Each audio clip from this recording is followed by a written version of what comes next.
back in the studio with Yvonne, who's head of our volunteer program here, and she's going to bring us up to date with a lot of the volunteer opportunities.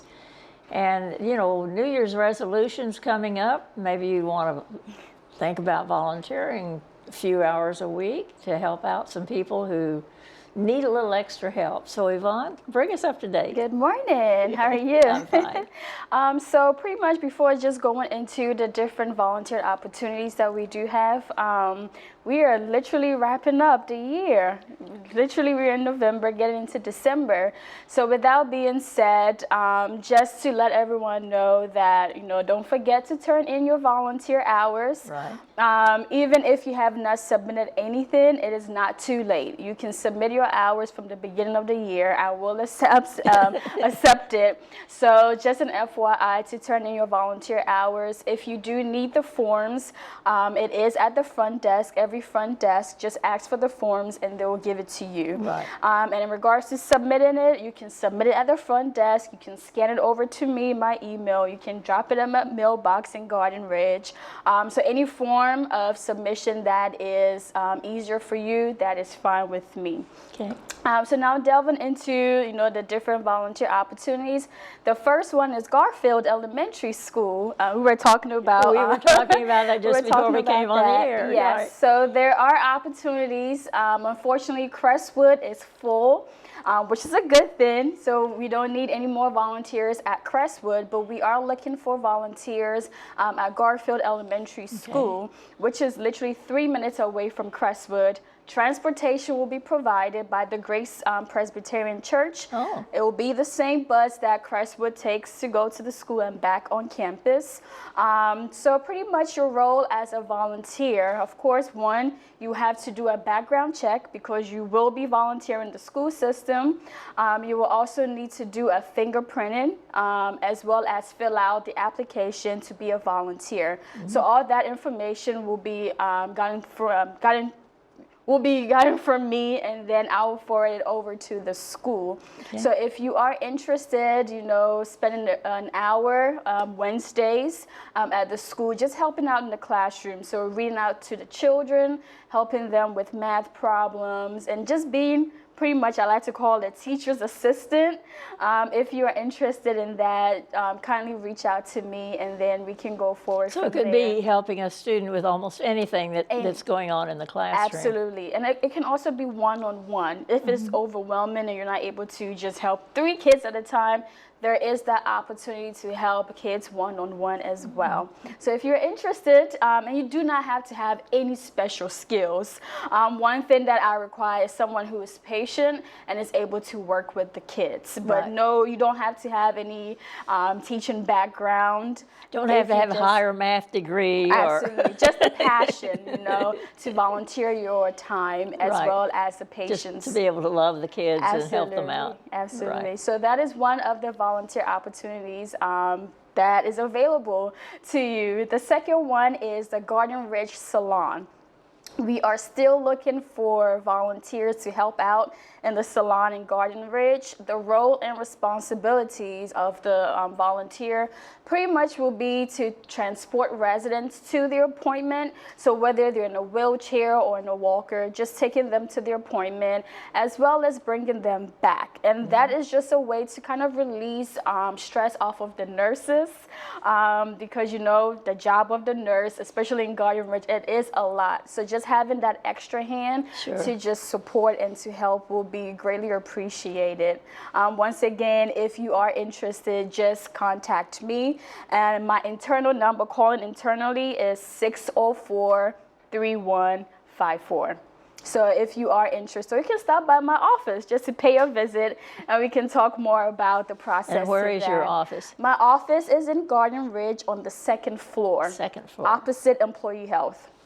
So there is a sign, you see volunteer programs. You can stop by and visit me. My third volunteer opportunity will be the Garden Ridge Pet Group. So if you do have a dog that is friendly and is able to be around both humans and other dogs and will not really bark, you are more than welcome to share our dogs with the Garden Ridge residents. They will love that. The group is amazing. Kay McCurdy is the lead. She is wonderful. And just the group bringing their dogs, dedicating their time every Tuesdays just to put a smile on a resident's face, Right. just goes a long way. Oh, yeah. So if you do have a dog and you would love to share your dog with our residents, please see me and we can talk about the guidelines, the policy, as well as just making sure that you do have shots on record before you can bring your dog. That would be greatly appreciated.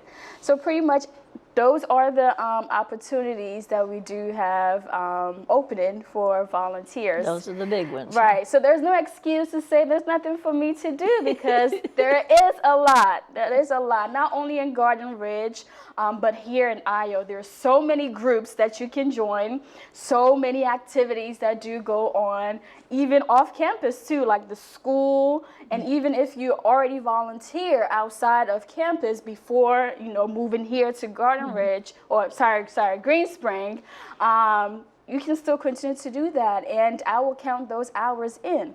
So if you're volunteering off campus, make sure you record your hours because those also count. You are putting in your hard work, your time, and those hours do count. Now, why is it important? So we all know that volunteering pretty much is the backbone of any organization. It helps the organization grow. It even helps increase funding, donors. So it's very important for us to know who our volunteers are, how many volunteers we have, how many hours they put in, what kind of volunteering they do. It helps build the organization. And aside from that too, it helps volunteers to kind of spread the awareness of the mission of the organization. So those are important. So having donors know how many volunteers we have, just having the data of the hours that volunteers put in, the type of jobs they do, also boosts the organization up and for funding as well. And it does help our nonprofit status. It does, very much. It does. It does. So if you're wondering, why do I have to? Right. Because I do get that question a lot. What's the difference of whether I volunteer 100 hours a month or 1 hour a month? So that is the reason, yeah. Why does Green Spring care? Right. Right. Right. So, Right. yes. And also, let me just touch base on just turning in your hours. You can email me your hours. So you do not necessarily have to put your hours on that specific volunteer forms. You can just send me an email just out like listing, where you volunteered, what date and times and hours of volunteering. So that is also an easy way for you to track your hours. So, Right. and I do get that. Well, I don't feel like, And there's some recognition for volunteering. There is recognition. So at the end of the year, or going into the next year, we do have the Presidential Award, where it is just an opportunity to say thank you for, the job, the hard work, the dedication that our volunteers put in consistently. We do give our certification as well as pins, just acknowledging, your work, just to say thank you, even though we know that our volunteers don't volunteer just to be recognized, Right. but it is a good gesture for us to just to appreciate and just to retain our volunteers as well, saying that, we see the hard work that you do, we see all the efforts that you put in, and therefore we acknowledge you and we say thank you a lot. So yes. And of course, next year, I haven't set a date yet for the Presidential Award, but it will be coming up. So pay close attention to that. Good. Okay, so that's about it. That's about it. And happy Thanksgiving to everybody. Yes. Happy Thanksgiving. Enjoy your turkey. So if you have some special talent of some sort that you think people would enjoy having and share that you'd like to share with them, don't hesitate. Give Yvonne a call and say, this is what I like to do. Is there any place that I can volunteer doing it? You might be surprised. It might be helping somebody sketch a picture or whatever you like to do. It might be inspiring somebody to write a poem. So think about what you like to do and contact Yvonne and see if there's some kind of an outlet for you in sharing your talents.